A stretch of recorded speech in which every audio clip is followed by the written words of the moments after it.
it, folks. We did it. Jake Moody is officially no longer a member of the San Francisco 49ers. Finally, this day has come. Never want somebody to lose their job, but if there was going to be somebody to lose their job on this team, might be a little happy. It is Jake Moody. Welcome into 49ers Access. My name is Sterling Bennett, and we are celebrating a pretty big day for the fan baseball. Yes, San Francisco's 1-0. And no, it isn't always a great day because George Kittle was placed on injured reserve. We are living in a world where Jake Moody is no longer a San Francisco 49er, and finally, this day has come. It's been a long time coming. It should have happened during the offseason. There was no excuse as to why he was kicking on Sunday against the Seattle Seahawks, but he's gone. Ding dong, the witch is dead. The witch has been cut, and San Francisco now doesn't have a kicker. Who will they bring in? We'll discuss that on the show as well, and react to George Kittle being placed on injured reserve. Let's dive into the show. Don't forget to like, share, and subscribe. And let's live in the moment for 1 second, because I don't know where you were when you got the news that Jake Moody was released by the San Francisco 49ers, but I can tell you this. I was making breakfast. I was talking to my mom over the phone, trying to help set up my brother and his fantasy football lineup. And I got the notification, the dun dun dun dun dun dun dun, and it said Jake Moody waived via Tom Pelissero of NFL Network. And I darn near jumped out of my clothes. I was jumping for joy. I was screaming. I was going berserk, just being thankful that we are no longer plagued by, at least right now, a kicker issue of Jake Moody. And look, I like Jake Moody, the person. I think Jake Moody's a great guy. He just did not belong on this team, where we talked about plenty of times, whether here, 95.7 The Game, previewing games, reacting to games. Jake Moody simply was going to be this team's downfall. And San Francisco watched him on Sunday miss a kick in what seemed like could have been the biggest difference of that game. Thankfully, Brock Purdy, Jake Tunges, and Pearsall and the defense saved them, but they were really skating on thin ice. They were sitting back almost saying to the world, it'll take Jake Moody costing us a game for us to actually make a change at kicker. It almost happened on Sunday, and they have finally decided to avoid potential disaster, avoid that world in which Jake Moody is the reason why they lose games. And now you live in a world where you're not going to have George Kittle for 4 weeks. You may not have Juwan Jennings on Sunday. Brock Purdy's hurt. 3 points, an extra PAT, could be the difference in a win and a loss. This team's margin for error is so thin, it could not rest on the back of Jake Moody. He was too inconsistent. He was the worst statistical kicker in the entire league last year. They brought him back. Don't know why. Gave him a second chance. See what you can do, Jake. Let's see if you can figure things out. It was never going to happen. You held out hope that maybe the 59-yard game-winning kick against the Las Vegas Raiders in the preseason was maybe a turning point in his career. Obviously, it wasn't. Obviously, Jake Moody, it just was never going to work itself out. He did not belong on the roster. And when you look back, and this is the worst part, because we talked so much about needing to fix the offensive line, needing to add some defensive players to this roster, needing to get younger on defense.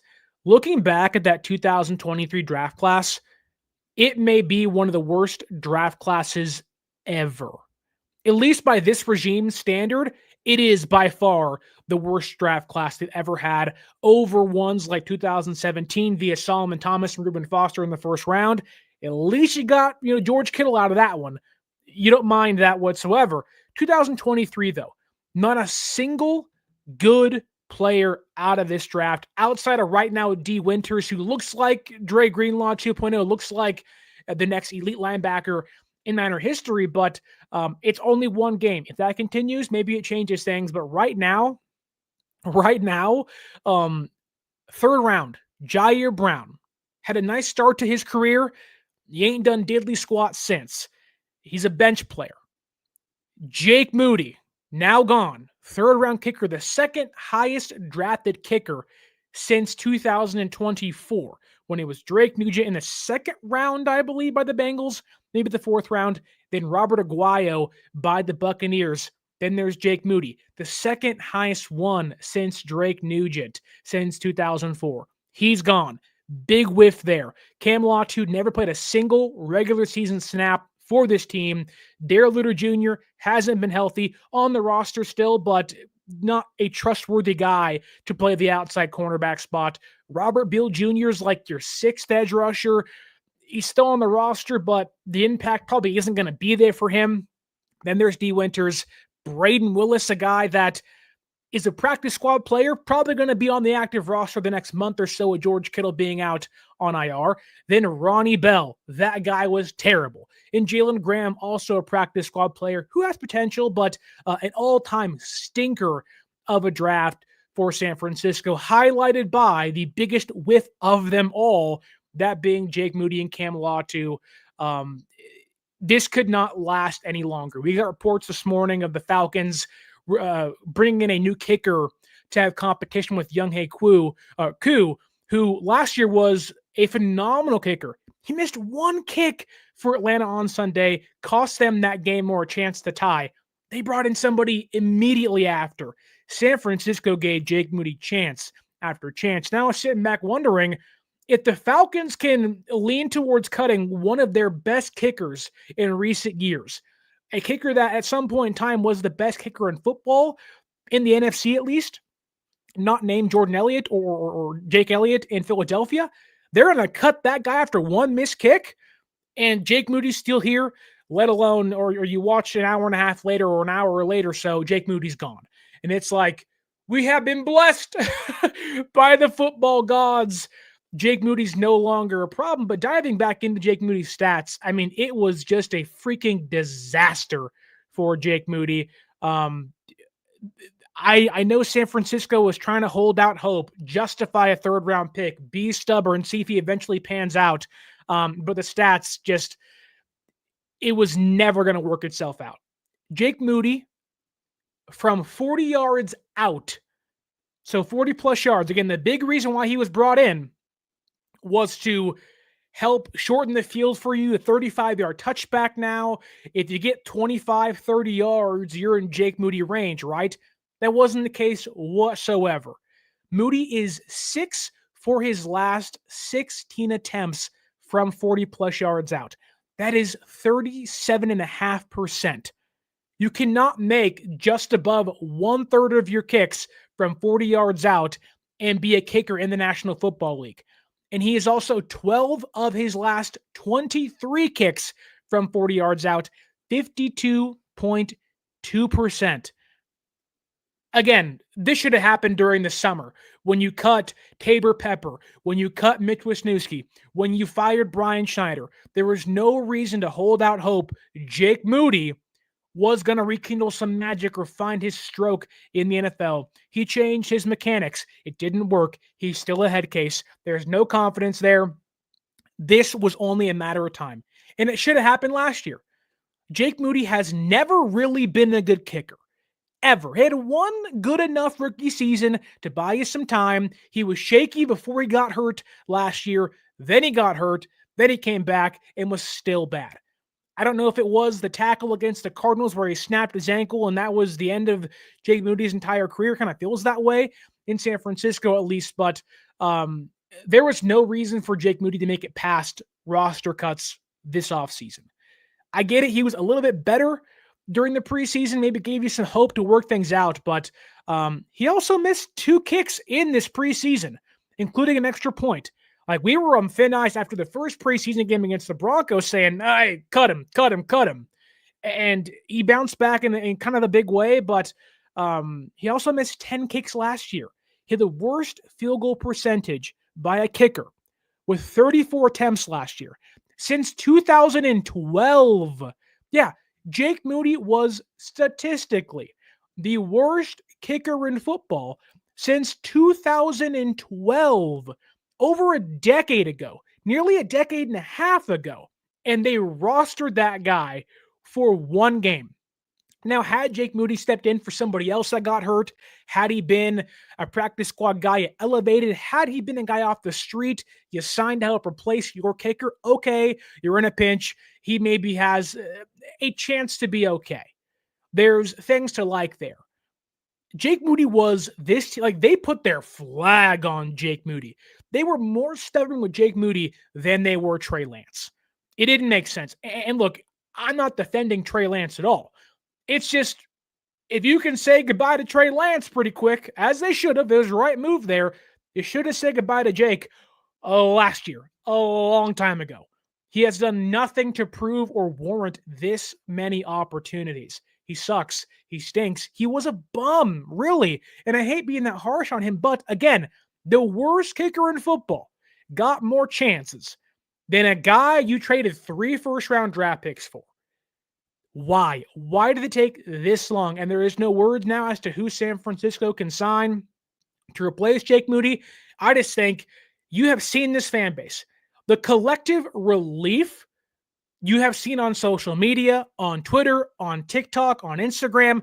This fan base is darn near popping bottles, knowing they no longer have to watch Jake Moody trot out there for kicks. I mean, me and Mark Grandy on Overtime on 95.7, the game after the game on Sunday against the Seahawks, were saying if he makes it to week 3 against the Cardinals, the season opener, this fan base will boo him. Boo him.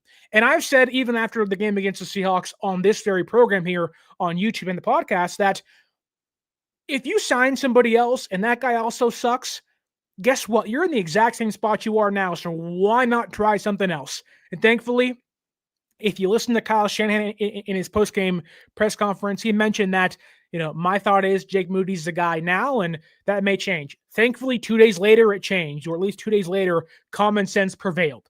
Like, I'm hoping that John and Kyle and Jed got together and they said, look, we don't really want to cut Jake Moody. We believe in that Jake in the future can be a good kicker, but right now, like, the Falcons, and there's a reason why I brought it up earlier, the Falcons and the 49ers are in the same tier of team. Now, I think San Francisco has a higher potential, but they're in the same tier of team that cannot afford to waste opportunities to win games.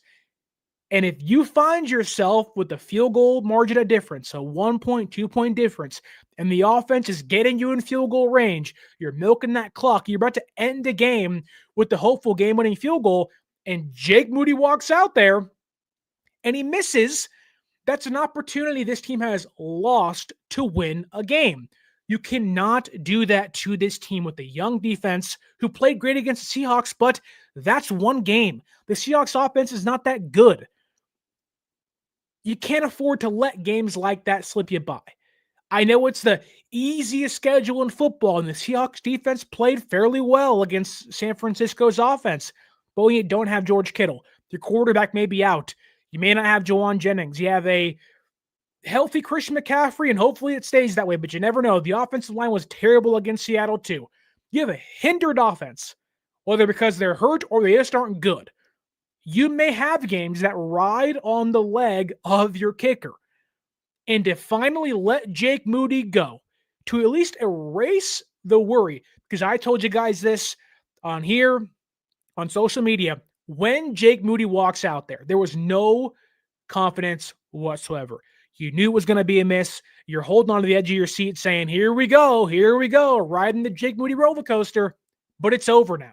And while the next guy they bring in, which I'll have some names for you soon, it may be equally as bad, but at least you'll have a little bit more confidence in the next guy, whether it's Greg Joseph, Dustin Hopkins, just whoever it is, you at least not have to worry about the fear, the PTSD of, well, this guy's going to miss. At least you feel like you have a chance now. Where you saw on Sunday against Seattle, you felt there was not a single chance. You could not put Jake Moody out there. Kyle felt that you saw on social media, on the TV broadcast, Kyle was yelling and screaming and saying the F word on the sidelines when Jake missed the first kick. When they got the second field goal blocked, you saw Kyle yelling and screaming. It felt like this was the end. And it was.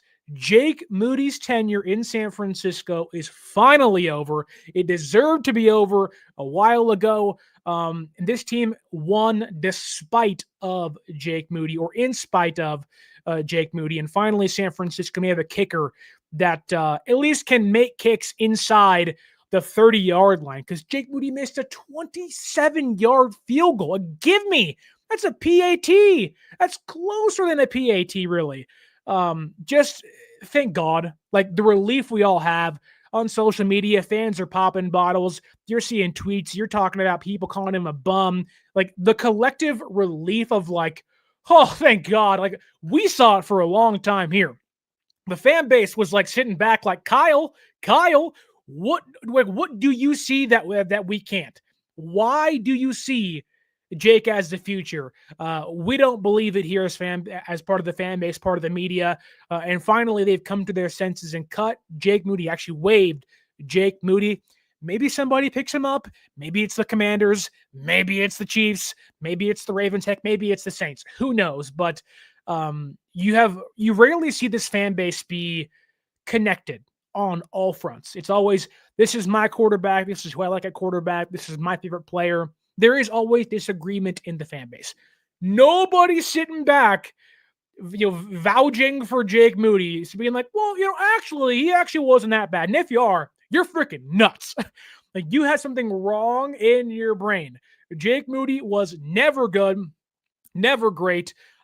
He, again, should not have made the team out of training camp, and he did somehow. So whether it's Greg Joseph, I think that to me is the common and easiest thing to place back on the roster. He was in there during training camp for a short period of time. You bring him back. He knows Brant Boyer pretty well. And you finally restore some baseline of consistency where Greg Joseph may not be perfect. He'll miss some kicks too, as all kickers will. But you at least feel a little bit better about your guy, right? And maybe not feel as worried, scared of your kicker missing a 27-yard field goal in enemy territory to help tie a game up for you late. So finally, like, I shouldn't even have to say I love this move. It's almost like what took you so long to figure out Jake Moody wasn't good type of deal. It just finally, like, every kick he made, my dad texts me, what's going on? Why is Jake out there? You can't do this. He's not good. He's a bum. He stinks. He's terrible. On post-game shows here, like, Jake Moody had taken up like an hour of programming on this show and on 95.7 The Game's Overtime every single week, because it was like, how and why do they keep doing this? This is the definition of insanity. And finally, the straight jacket has been removed. Kyle is out of the padded room, and there is some clarity that San Francisco may finally have a legit and viable kicker. Niners Throwback says hit like and subscribe, and let's effing go. That is right. Jake Moody's gone. Party it up. Celebrate while you can. And while we do await the latest on who San Francisco's kicker may indeed be, again, don't know just yet. My assumption is it'll be Greg Joseph, which maybe that is not the long-term solution. Maybe Greg Joseph isn't the guy that's in here for the next year, 2 or 3 years. I think he's a good pit stop to get you to the next guy, but don't draft the next guy, especially on day 2. Round 7, take a flyer, who cares? But no more 3rd and 4th round kickers and punters. End that crap now. There was no reason to do it then. Like Shanahan got overzealous in 2023. It was a luxury pick. We're in a good spot. Why not shorten the field? In theory, it makes sense, but in execution, utter failure. However, I do think Greg Joseph makes a ton of sense to be brought back in. At least in the meantime, they have about 6-7 days to figure out who's their kicker. I think Joseph's the guy for now, but I do think that other options are on the table. Rob Lauder on X and Twitter, you guys know who he is, obviously, host of the Strike and Gold podcast, had a great idea, which was signing Rodrigo Blankenship. He was in the UFL this past season, had a 95% field goal percentage, 21 for 22. He was perfect from the 20-yard line all the way out to the 49-yard line and only missed one of his 6 kicks from 50 to 59 yards. His longest kick was 56 yards and is only 28 years old. I think San Francisco really should go with the let's sign Greg Joseph for the week and let's get a practice squad guy in to have a competition. You didn't have one during training camp and preseason. You blew that because you guys were hurt, but bring 2 guys in, bring 3 guys in. Like, you have no reason as to why not figure things out. You have some time. Get Joseph in. Let him be a placeholder. If he wins the job, awesome, great. That's perfect for with me. But bring 2 guys in. You don't have to carry 3 wide receivers on your practice squad. Like, you don't have to do that at all. And if you're going to elevate Braden Willis to the active roster because Kittle's out, well, then you have an open spot on your practice squad. Why not bring in a kicker? Go sign a kicker as well on your active roster. There's many things this team can do to help bring in some competition there. The more the merrier. You have practice for a reason. Give these guys a 5-day tryout and say, win the job. Whoever wins gets elevated on Sunday, which to me isn't a bad thing. You have almost every other starting spot locked up on your team. There's still questions there as to young defensive players and the offensive line and wide receivers. You got to find out who your guy is. Again, you cannot afford to miss a kick down 20 to 17.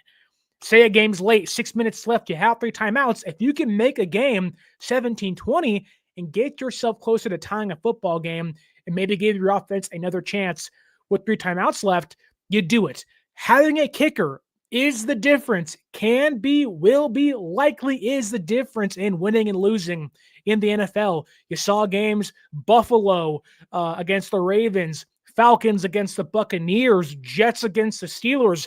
Having kickers that can make some kicks matter in the NFL.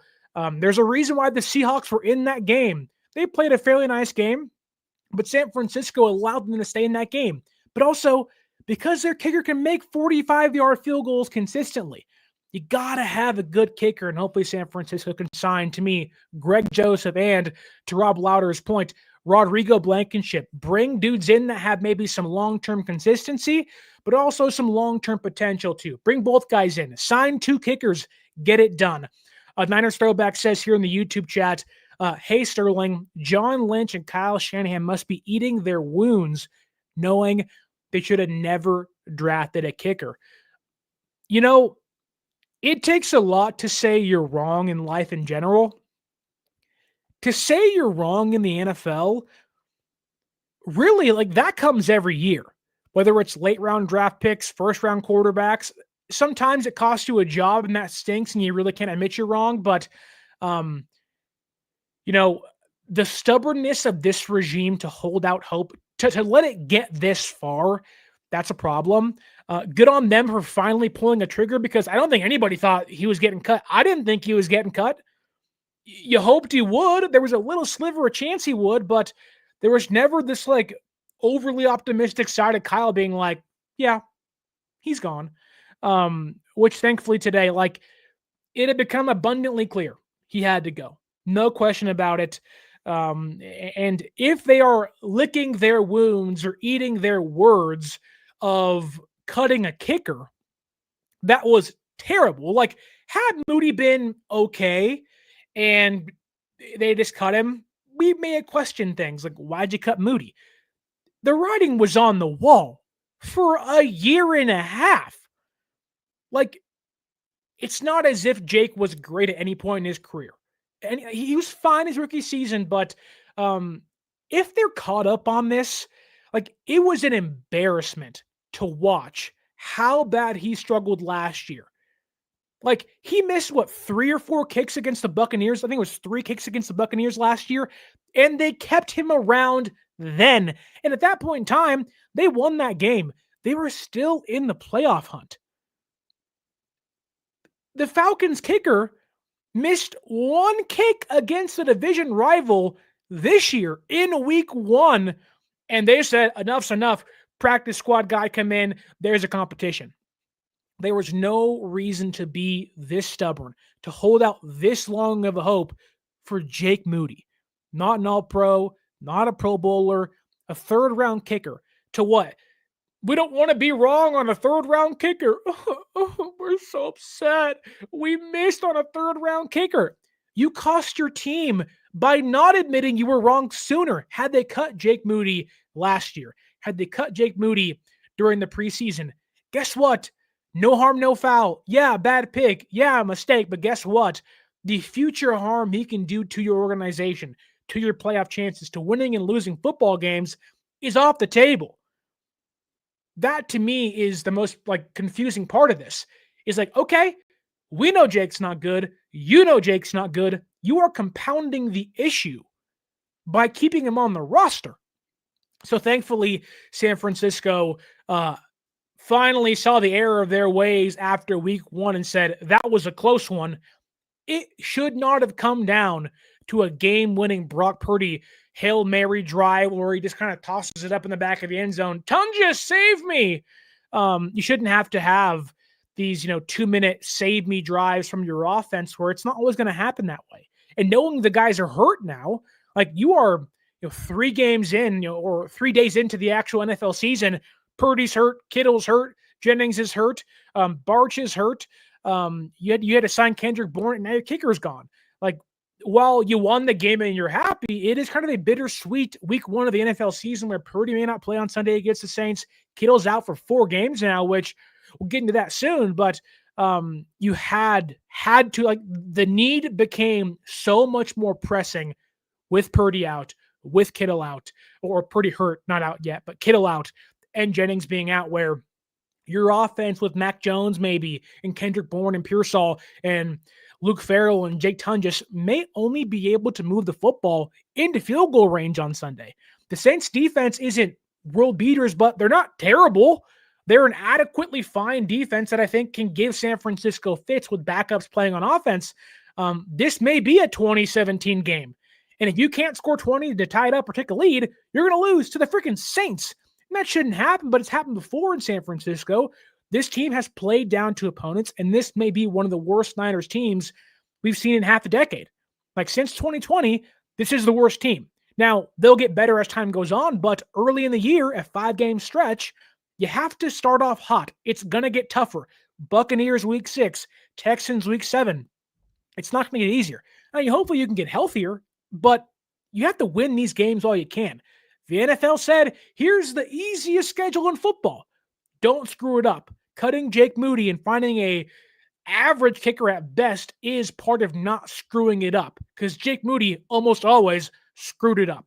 Anyways, if you want to see San Francisco's new kicker, either this Sunday in New Orleans or next Sunday, or I guess in 2 Sundays now against the Arizona Cardinals live at Levi Stadiums, whoever it may be, use promo code 49ers Access 49 ERS ACCESS at SeatGeek.com and save yourself $20 off your first purchase.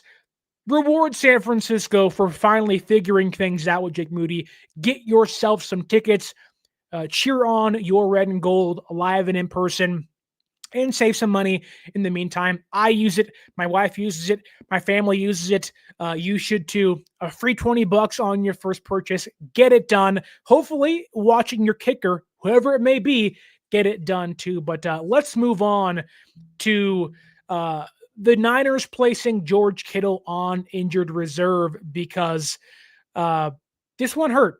About 20 minutes after we saw Jake Moody was gone, and we all cheered and we were all happy and, pretty confident that, this was going to be a good move for San Francisco, and that, we were going to be in a spot to hopefully win some close games without Jake Moody on the team. Fred Warner's out for the next 4 games. He will officially miss games against the Saints, against the Cardinals at home, a big NFC West bout against a division rival. He'll miss games against the Jacksonville Jaguars, and he's officially out for Thursday Night Football against the Los Angeles Rams. So 2 division games, no George Kittle, a very, very big loss there. The hope is that in the 10 days in between San Francisco playing the Rams on Thursday Night Football and then in the Sunday following against the Buccaneers, that gives Kittle an extra time to heal. we think it's a severe hamstring strain. Hopefully that's all it is, and there is no tears. But to lose your all-pro tight end, your future Hall of Fame tight end, a half into your first game of the year in which he was a big part of scoring in the first drive, a big touchdown catch. Your offense, like last night, we already said, hindered immediately, and a big loss there. The impact, I think they're going to have to replace it somehow. I don't know how it is. Maybe it's Kyle Juszczyk. Maybe it's something else, but just not great for the offense. You lose Kittle, brutal. We knew he'd miss this Sunday against the Saints, maybe next Sunday against the Cardinals, but now out for the next 3 weeks.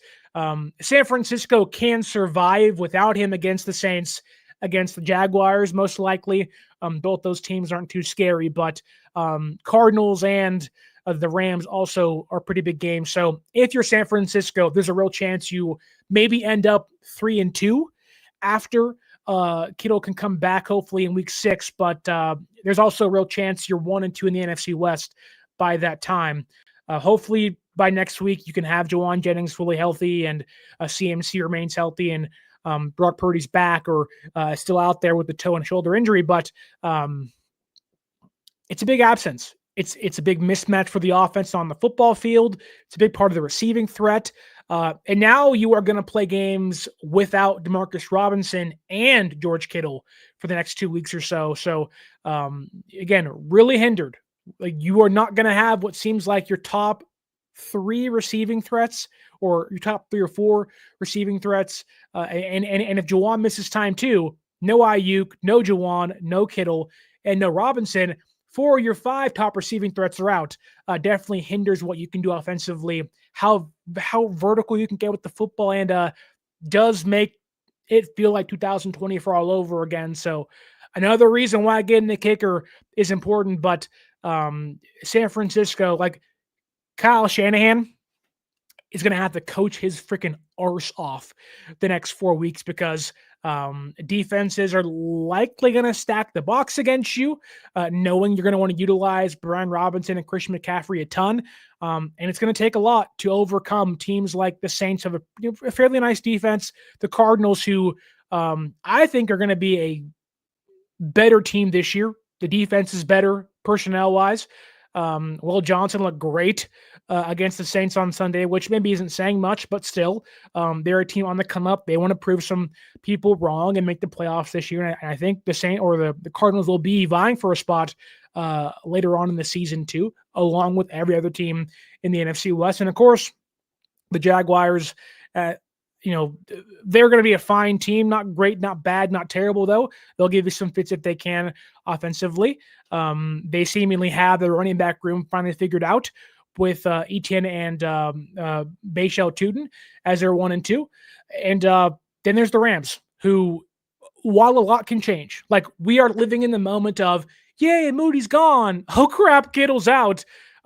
Things can change really quickly, for better or for worse, as you've already seen. The Rams can lose guys. All it takes is one hit on Stafford and he's out, and you're playing Jimmy Garoppolo, which makes the game a heck of a lot easier for you if you're San Francisco. If you are the Niners, not that you're wanting injuries, but right now you are so limited in what your offense can do because of the injuries to the roster that you're going to have a desperate offense playing. You may see Shanahan kind of dial things back or kind of go gung-ho and say, hey, we got to figure out ways to win because we don't have Kittle.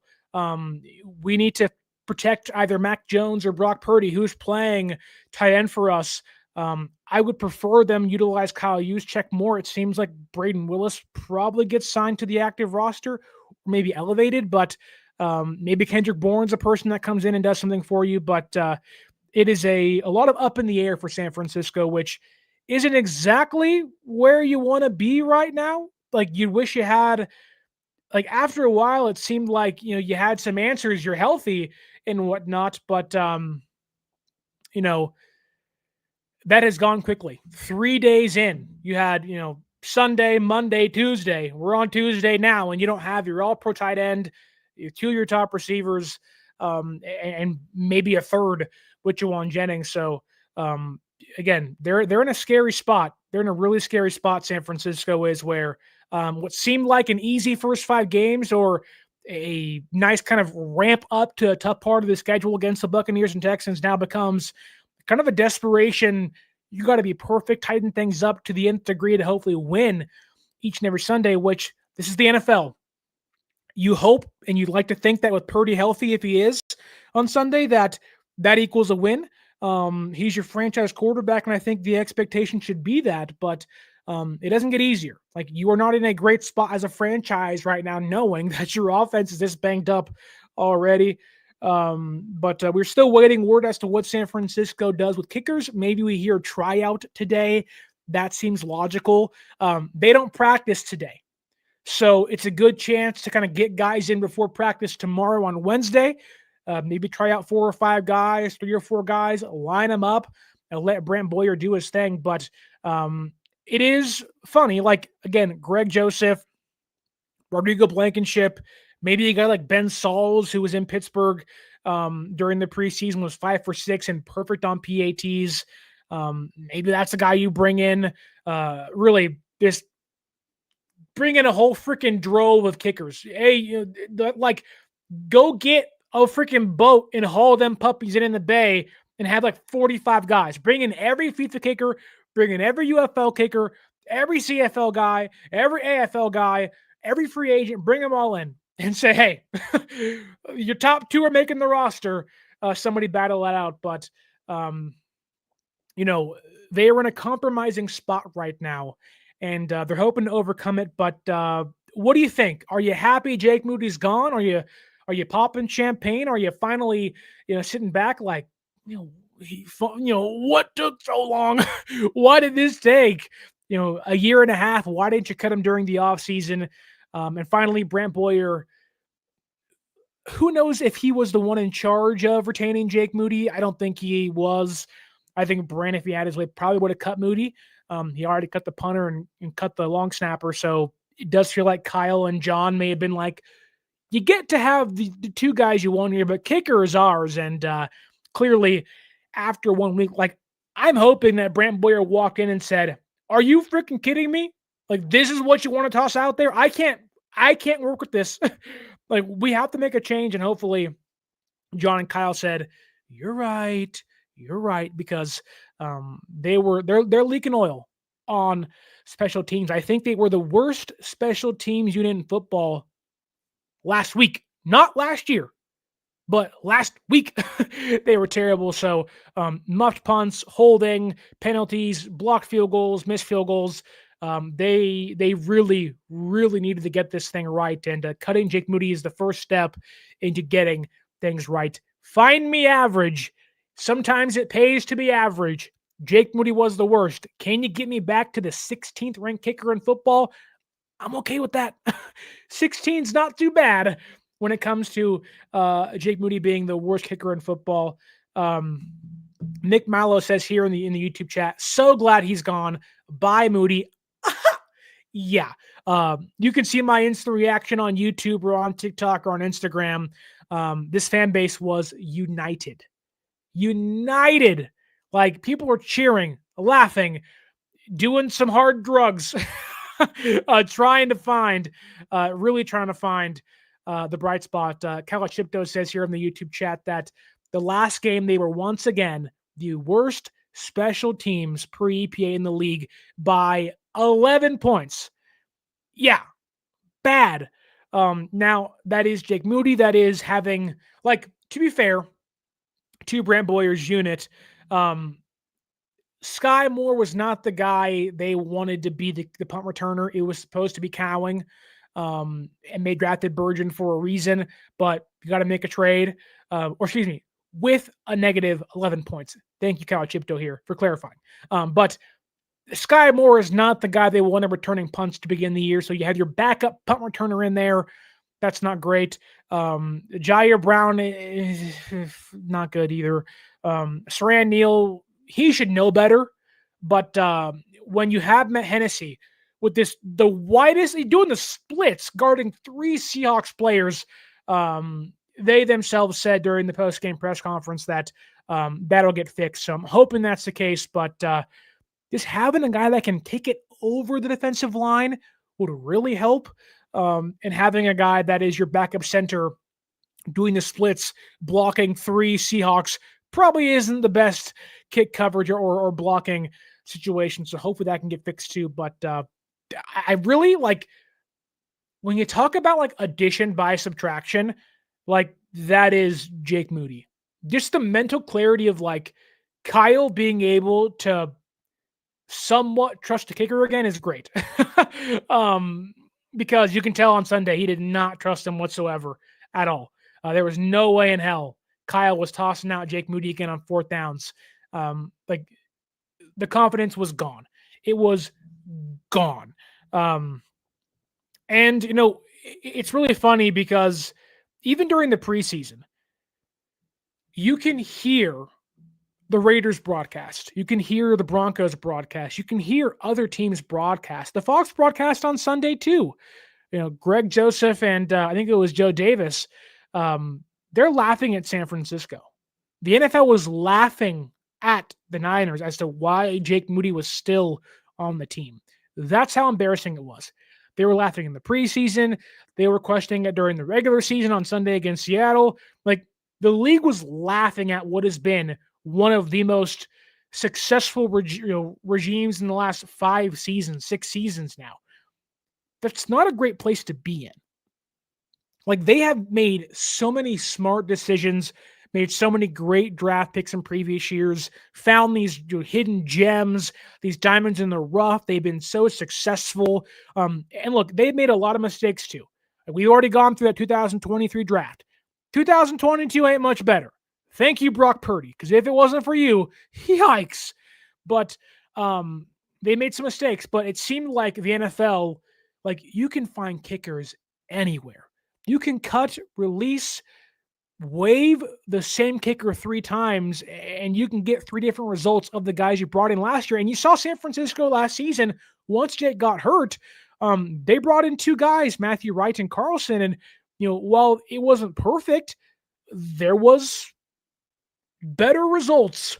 And look, it just felt like this was the end. It needed to be like, if it wasn't the end for San Francisco, they were already a laughing stock because of that. But it was like, you just like to hurt yourself. You just like the pain. It's like the Alex Jones clip, which Alex Jones is a nutbag, but the clip of like, I love the pain. I love to suffer. That was Kyle Shanahan of like, I love the pain. I don't want to make kicks. I love to suffer. Like it like wakes him up in the morning. Some people like caffeine. Kyle loves kickers missing kicks. Like he loves not worrying about it, but like the shame, the pain, let's thread this needle. Somehow that was the reason why he woke up every single morning. And thankfully there is at least some calm on special teams now. It's not great. Again, you were the worst unit last week, but hopefully having a guy that can make even 84% of your kicks, even maybe 88%. But Jake Moody was hitting 70% of his kicks. He was like 11 for 20 in his last opportunities. Not good. This is terrible. Nikita says here in the YouTube chat that my dad knew yesterday that Moody would be cut. He had a friend who works in the Niners office tell my dad Moody would be gone on Tuesday. Hey, well, you got some inside info. Why are you waiting so long to share it? You could have had us celebrating yesterday. You could have had me out here with my wife being like, honey, we're going out. We're getting drinks. We're getting drunk. If you knew that. Nikita also says here that my dad told his friend Moody was a busted pick. I mean, look, we always wanted to give Moody a chance.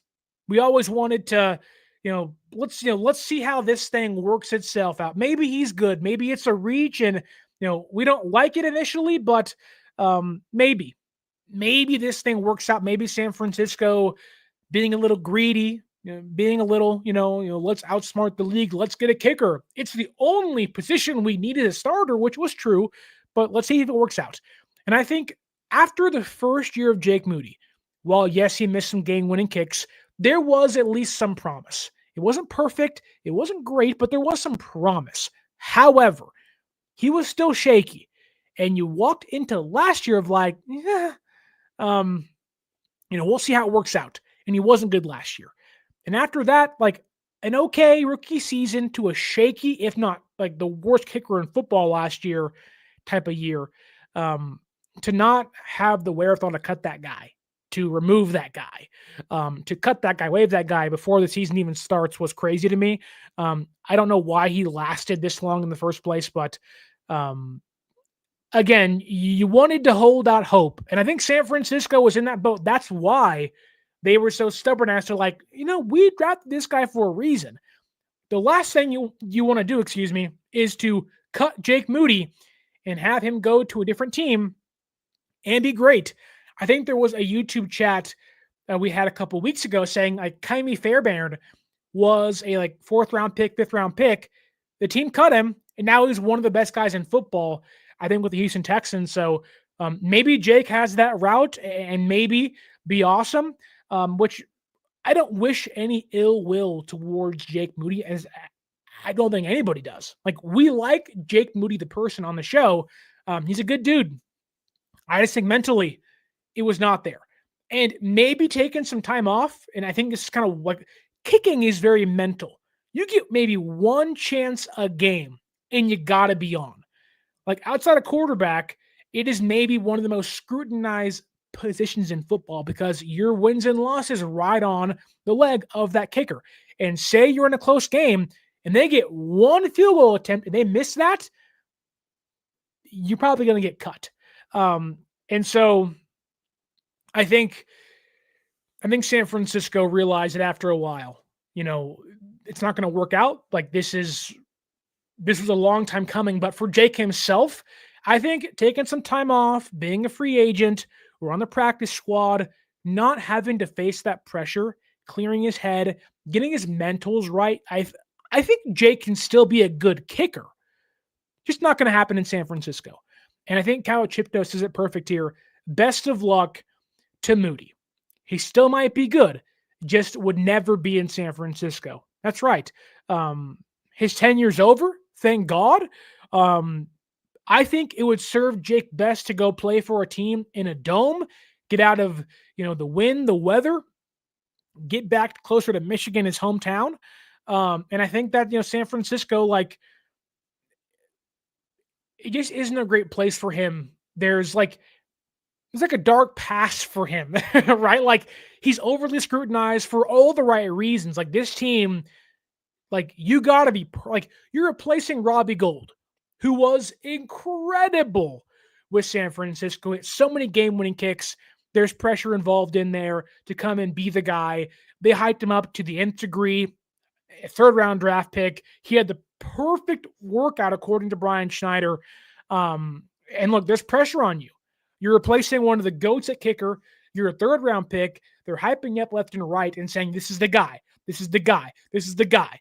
And then he's not the guy, and he's not very good, and he stinks. You become a head case. You worry. Then you break your ankle.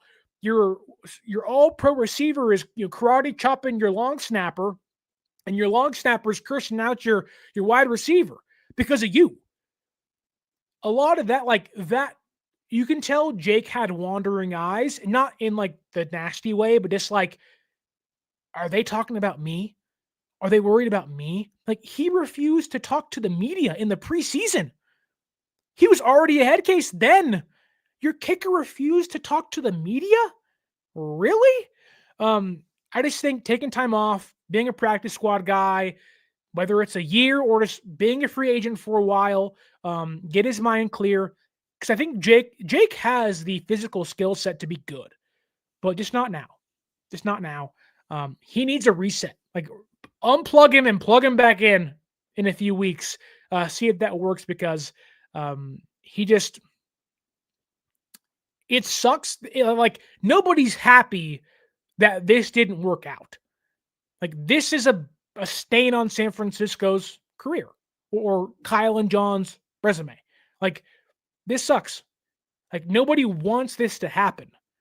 Knowing Jake wasn't good, knowing he's now cut, knowing you wasted another 3rd-round draft pick in a draft where you had 3 of them nearly back to back to back, and only one of those guys still stands. You had 3 rounds to figure out who you wanted, and 2 of those guys are already gone. This sucks. This really sucks. Jake is gone because you want it to work out. You wanted the gamble to pay off, but it didn't. And the writing has been on the wall for a long time. And you can tell Jake's a small, meek mannered guy, never gonna ruffle some feathers, never gonna be, this outspoken, cocky, arrogant dude. And I really hoped that Jake, after the game winning kick against the Raiders in the preseason, was gonna be, kind of the monkey off the back. Okay, I can relax now. This team treated him like he won a meaningful game. They were, hip, hip, hooray, tossing him in the air like, oh my God, yes, Jake. And it felt like the team was had his back. And even on Sunday after the game, Nick Bosa said, I'm in Jake's corner. I believe in Jake Moody. And I know it means nothing, but this had to happen. This team is too unproven. This team is just not good enough to overcome on a week-to-week basis how bad Jake Moody was. And I think for Kyle, like this regime, the front office realized that we like our team. We like what they could become, but not who they are now. Because your draft class, you love Marquise Siegel, played a great game against the Seahawks on Sunday, but Upton Stout really struggled. Your defensive line, albeit they are top 5 in EPA currently in the NFL, Michael wasn't great. There was some pressure he got. There was some good run defending stuff from him, but Alfred Collins, a big work in progress. CJ West didn't play much. There's some questions there on your defense, and you're hoping that with time those guys get better. But in the meantime, you got to have guys make kicks to overcome. Like San Francisco is going to play a lot of close games. They were in like 7 one-score games last year, and they lost like 5 of them. If you can flip that, you'll be a 10-win team this year. And San Francisco, I think, realizes that the margin for error is thin. It's razor thin. It's that new COVID strain, the razor throat. Their margin for error is razor thin to win some games. And I think they realize that even games on paper, you expect them to win against the Saints and against the Jaguars and maybe against the Cardinals and against teams like the Giants.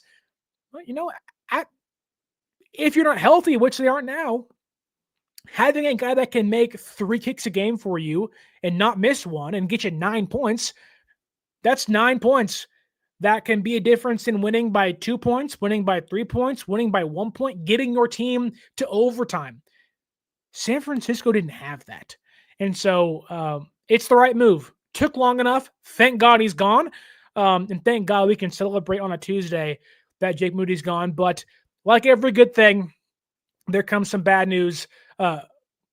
George Kittle out for the next 4 weeks. That sucks. It stinks. Not seeing Kittle out there will hurt this offense, hinder the offense, the offensive line, and really drag down the passing attack. But good news is there is some more good news. Well, Moody's gone. That's the best news of the day. Juwan Jennings' shoulder injury does not seem to be severe, according to NFL Network's Ian Rappaport. He got a CT scan and a CAT scan and an MRI. It does not seem to be that bad and has a chance to play this season. Joseph Ehrenberg, the man, the myth, the legend here in the YouTube chat says, this bums me out. Jake Moody was the only thing that made watching this team play fun. Now we are stuck watching these old, brittle players lose week after week. We're going 14-13, pack the season in. The optimism is off the charts in the negative way. It is below sea level for a person like Joseph Ehrenberg. But I will say this. While nobody likes Jake Moody being their kicker currently, and we're happy he's gone here on the show, I will say field goals were a lot more interesting with him, where maybe they were agonizing and they were interesting in a bad way. He did make the game at least a little more interesting. Maybe not fun, maybe not good, but it did set the Niners offense and defense up for a little more, I guess you can say, late game heroics that were necessary, like Sunday against Seattle. So maybe in some aspect, if you are one of those people that like to suffer, like Kyle Shanahan does at times, maybe losing Jake Moody is not fun for you. But for the rest of the fan base who likes to have an easier kicking or field goal opportunities, this is a great day. But if you're Joseph, who is bummed out, maybe that's the case. But tell me down below in the comments, who do you want to replace Jake Moody? Is it Greg Joseph? Is it Rodrigo Blankenship? Who is your guy? Is it Matt Prater, 41-year-old kicker who won the Bills the game on Sunday? I believe their kicker is still out this Sunday as well, so maybe not him, but you never know. Go ahead and steal their guy. Maybe make Jake Moody kick for the Bills. Who knows? But who do you want to be? Who do you want to be this team's next kicker, excuse me? And that was close. And who do you think the Niners should sign? And we now have news as to who that kicker will not be. According to Matt Mayoko of NBC Sports Bay Area, I'm hearing, and I quote here, I'm hearing the Niners' new kicker will not be Greg Joseph. He was with the team in the offseason, early in training camp. No official word yet who will replace Jake Moody, but it will not be Greg Joseph. Will it now be Rodrigo Blankenship? Will it be Anders Carlson, as Nikita points out in the YouTube chat? Will it be Dustin Hopkins? Will it be somebody else? Tell me down below who you believe San Francisco's new kicker should be. Comment down below when you thought Jake Moody should have been cut last year against the Rams early in the season at SoFi Stadium. That was the end for me. I have been clamoring for this for months. Thankfully, it happened, and thankfully he's gone. And tell me down below who you think should replace George Kittle on offense. Braden Willis? Do you believe in Jake Tunges? Do you believe in Luke Farrell? Or should Kyle Juszczyk take up the mantle as this team's number 1/number 2 tight end, depending on the play? And do you think Kendrick Bourne can be a nice replacement for the wide receiving core without George Kittle this Sunday? Drop those comments down below. Thank you to Joseph, Nikita, Niner Goat 16, who says Michael Williams is an interior defensive lineman. He's terrible on the outside. Good thing the Niners saw that and lined him up on the inside the majority on the time. How about Shamar Stewart, though? Yeah, nice day from Shamar, but give Michael some time. He'll grow. But right now, as a pass rusher, the interior, like being on the interior is better for him, but as a run defender, the outside, he actually wasn't that bad on Sunday. But let's see what San Francisco does. Joseph says, what if Purdy's injury is turf toe? What's the timeline for that? I think that would be like a 4 to 6 week injury, but we don't really know what it is. I know a toe injury leads to the idea that turf toe could be what is causing it, but we don't really know what it is just yet, but hopefully we'll know soon. But Greg Joseph, not the kicker that will be on San Francisco. And Spy Nick Danger says, we got 99 problems, but a kicker ain't one. Well, they don't have one now, so it still may be, but it won't be that kicker. That sorry ass Jake Moody is no longer on San Francisco. And Nick says, go Niners. Thank you all. Thank you all in the YouTube chat. You guys are great. I appreciate every single one of you. And Ross Dwelly could be the next tight end, as Nikita points out. Good point. I think he's a free agent still, so maybe he's back with San Francisco. Would not be shocked if he's brought back whatsoever. But hopefully San Francisco can get healthy. Hopefully San Francisco can find the next great kicker. Go get Rodrigo Blankenship. Give him a chance. Sign 2 guys. But until then, you guys can follow us on social media at 49ers_access is the X or Twitter, and 49ers.access is the Instagram. Use that promo code 49ersaccess, 49 ERS ACCESS at SeatGeek.com and save yourself $20 off your first purchase. And until next time, my name is Sterling Bennett. And as always, stay faithful.